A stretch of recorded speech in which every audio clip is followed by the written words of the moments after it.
चलिए बेटा next topic करते हैं प्रिंसिपल्स ऑफ कोऑर्डिनेशन।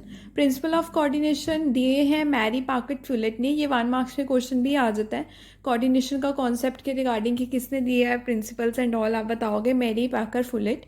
इसके अकॉर्डिंग प्रिंसिपल्स कौन कौन से हैं? पहला है प्रिंसिपल ऑफ अर्ली स्टार्ट। इस प्रिंसिपल के अकॉर्डिंग कोऑर्डिनेशन का प्रोसेस स्टार्ट हो जाता है उसी स्टेज पे जब प्लानिंग और पॉलिसी फॉर्मुलेशन हम स्टार्ट कर देते हैं।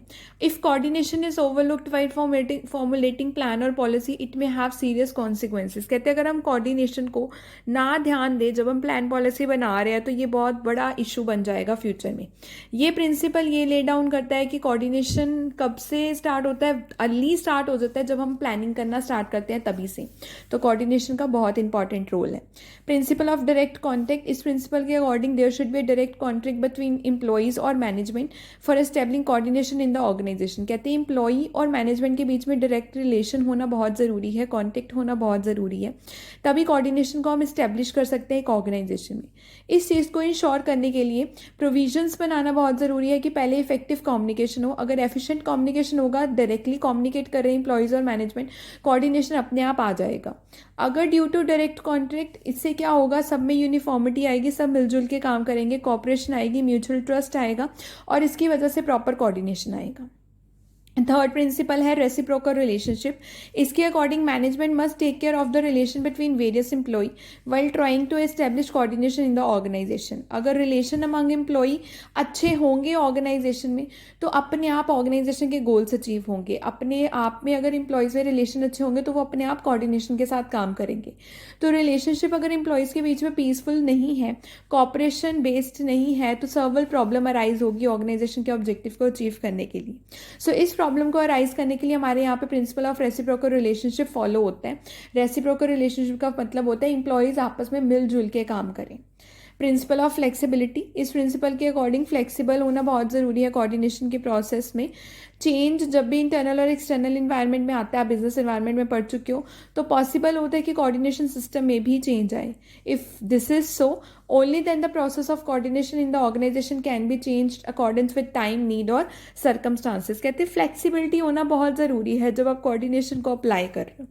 लास्ट प्रिंसिपल है कॉन्टिन्यूटी। ये अभी पढ़ के भी हटे हो आप फीचर में कि कोऑर्डिनेशन कॉन्टिन्यूस प्रोसेस है। हर लेवल का मैनेजर इसको अप्लाई करता है, रेगुलर एफर्ट करता है इंप्रूवमेंट लाने के लिए। कोऑर्डिनेशन को ऑर्गेनाइजेशन में कोऑर्डिनेशन में इंप्रूवमेंट लाने के लिए वो वर्कआउट करते हैं, वो इस्टेब्लिश करते हैं, कोऑर्डिनेशन को इंपॉर्टेंस देते हैं रेगुलरली सारे फंक्शन ऑफ मैनेजमेंट को, कि प्लानिंग से लेकर कंट्रोल तक आपस में क्या बना रहे, कोऑर्डिनेशन बना रहे हर प्रोसेस ऑफ मैनेजमेंट पे। हैंस इट बिकम क्लियर कि अप्रोप्रिएट कोऑर्डिनेशन इस्टेब्लिश किया जा सकता है ऑर्गेनाइजेशन में अगर हम ये स्पेसिफिक प्रिंसिपल्स फॉलो करें। नेक्स्ट टॉपिक है और इम्पॉर्टेंट टॉपिक है कोऑर्डिनेशन और कोऑपरेशन में डिफरेंस। कोऑर्डिनेशन और कोऑपरेशन ना ही सेम ना ही सिमिलर कॉन्सेप्ट है, रैदर ये एक विटल मतलब इंपॉर्टेंट कॉन्सेप्ट है और इसमें डिफरेंस है। कलेक्टिव जब वलेंट्रली मतलब खुद आप लोग एफर्ट करते हो, इंडिविजुअल एफर्ट करता है अपने कॉमन ऑब्जेक्टिव को अचीव करने के लिए, उसे हम कहते हैं cooperation. On the other hand जब हम एक यूनिफॉर्मिटी क्रिएट करते हैं एम्प्लॉयज़ की एक्टिविटीज़ के अमंग, डिपार्टमेंट्स के अमंग, मैनेजमेंट ऑफ ऑर्गेनाइजेशन ये यूनिफॉर्मिटी लाती है और ऑब्जेक्टिव ऑफ ऑर्गेनाइजेशन अचीव करने की कोशिश करती है, उसे हम कहते हैं कोऑर्डिनेशन। फॉलोइंग एलिमेंट्स है जो नीडेड है कोऑर्डिनेशन के लिए। एक अथॉरिटी होना बहुत ज़रूरी है, मैनेजरियल क्वालिटी होना बहुत ज़रूरी है, अप्रोप्रिएट टाइम पे सिलेक्ट करना और डेलिबरेट ऑफिस एक्शन लेना बहुत ज़रूरी है। बोथ कोऑर्डिनेशन और कोऑपरेशन नीडेड है ऑर्गेनाइजेशन में। अगर एक का भी एब्सेंस होता है तो दूसरा हाईली इसका एडवर्स इफेक्ट होगा। दैट इज़ वाई हर ऑर्गेनाइजेशन एफर्ट करती है कि वो कोऑर्डिनेशन लेके आए और कोऑपरेशन को क्या करें, प्रमोट करें। एस्टैब्लिश करता है वो कोऑर्डिनेशन, प्रमोट किया जाता है कोऑपरेशन एक ऑर्गेनाइजेशन में। हम देखो इसको टी फॉर्म में डिफरेंस दिया हुआ है पहले इंट्रोडक्शन देने के बाद। मीनिंग दिया है कि मैनेजमेंट इंश्योर करती है कि यूनिफॉर्मिटी आ सके एक्टिविटीज़ जो एम्प्लॉई है उसके अमंग, डिपार्टमेंट्स के अमंग, ताकि कॉमन ऑब्जेक्टिव को अचीव किया जा सके, दैट इज़ कोऑर्डिनेशन। कोऑपरेशन होता है वॉलंटरली जब आप काम करते हो, इकट्ठे कलेक्टिव एफर्ट लेते हो कॉमन ऑब्जेक्टिव को अचीव करने के लिए, दैट इज़ कोऑपरेशन।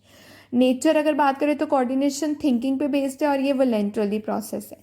एफर्ट की बात करें तो यहाँ पे coordination in the organisation is created with the effort of management. Management के एफर्ट है जो कोऑर्डिनेशन लेके आते हैं।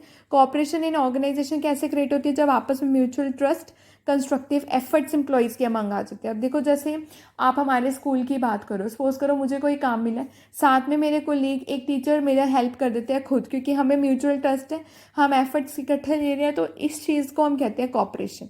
और जब हमें हेड से सेम काम मिले कि सीआर जैसे चूज़ करने हैं, दैट इज़ कोऑर्डिनेशन। स्कोप की बात करें तो ये इसका स्कोप वाइडर है और इसका स्कोप नैरो है। रिलेशंस की बात करें तो इसमें फॉर्मल इनफॉर्मल दोनों रिलेशन आते हैं, लेकिन इसमें ज़्यादातर इनफॉर्मल रिलेशन ही आता है।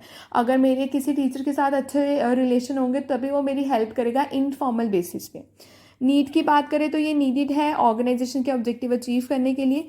कॉपरेशन नीडिड है ताकि हम क्रिएट कर सके कोऑर्डिनेशन ऑर्गेनाइजेशन में। तो cooperation is needed for the creation of coordination in the organisation. Next topic है आपका, कोऑर्डिनेशन को हम सेंस ऑफ मैनेजमेंट कहते हैं। क्यों? देखो, कोऑर्डिनेशन यूनिफॉर्मिटी लाता है मैनेजमेंट के फंक्शन में। Due to it all function of management के हम फोकस करते हैं ऑर्गेनाइजेशन के ऑब्जेक्टिव को अचीव करने के लिए। कोऑर्डिनेशन में हम इंश्योर करते हैं स्पेसिफिक फंक्शन ऑफ मैनेजमेंट अच्छे से हो। कोऑर्डिनेशन हर लेवल हर फंक्शन पे ज़रूरी है, यूनिवर्सल है, इसलिए हम इसे सेंस ऑफ मैनेजमेंट भी कहते हैं। फॉलोइंग पॉइंट से क्लियर हो जाएगा हम इसे सेंस ऑफ मैनेजमेंट क्यों कहते हैं।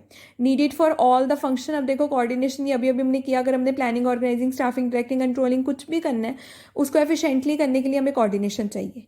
नीडेड एट ऑल लेवल, ये भी अभी आपने किया, चाहे टॉप लेवल है, मिडिल लेवल है, लोअर लेवल है, हर जगह पे मैनेजर को कोऑर्डिनेशन बना के रखना पड़ता है। मोस्ट इंपॉर्टेंट फंक्शन है ये। कोई भी ऑर्गेनाइजेशन में अगर आप चाहते हो कि सक्सेस अचीव हो, ऑर्गेनाइजेशन के गोल्स अचीव हो, उसके लिए कोऑर्डिनेशन होना बहुत ज़रूरी है, इसलिए हम कहते हैं coordination is the sense of management. आप देख रहे हो ये चैप्टर बहुत ईजी है, सेम पॉइंट्स आ रहे हैं, बस एक बार याद करने की नीड है। आगे एक लास्ट टॉपिक करते हैं, ऑब्जेक्टिव्स ऑफ कोऑर्डिनेशन। देखो, कोऑर्डिनेशन की वजह से यूनिफॉर्मिटी आती है, मतलब सेम एम्प्लॉयज़ डिपार्टमेंट में सेम काम होता है, होल ऑर्गेनाइजेशन का एक ही गोल होता है, ऑर्गेनाइजेशन का ऑब्जेक्टिव अचीव करना है। सेकंड है इन ऑब्जेक्टिव कोऑर्डिनेशन का होता है ऑब्जेक्टिव को अचीव करना, ये आपको क्लियर ही है। थर्ड इसका गोल होता है कि इकॉनमी लाना, एफिशिएंसी लाना, मतलब कॉस्ट भी कम पड़े काम करने की, हम डिले वगैरह को एलिमिनेट करते हैं। कोऑर्डिनेशन ला के हम वेस्टेजेस और इनएफिशिएंसी को रिमूव करते हैं बेटा। एस्टेब्लिश करना पीसफुल रिलेशनशिप एम्प्लॉयज़ के अमंग और एम्प्लॉयज़ और मैनेजमेंट के अमंग, ये भी अगला कोऑर्डिनेशन का ऑब्जेक्टिव होता है। एम्प्लॉयज़ का मोरल बढ़ाना, उनमें म्यूचुअल ट्रस्ट इंप्रूव करना, ये भी एक उसका ऑब्जेक्टिव होता है। जॉब सेटिस्फेक्शन अमंग एम्प्लॉय, अगर हम कोऑर्डिनेशन लाएंगे तो एम्प्लॉयज़ की डेवलपमेंट होगी, वो मोटिवेट होंगे और वो ऑर्गेनाइजेशन को छोड़ के नहीं जाएंगे। कोऑर्डिनेशन से पीसफुल और कॉर्डियल वर्किंग इन्वायरमेंट क्रिएट होगा, जिसकी वजह से एम्प्लॉय जॉब सेटिस्फाई फील करेंगे। तो कोऑर्डिनेशन हम क्यों लाते हैं? Because of these all objectives.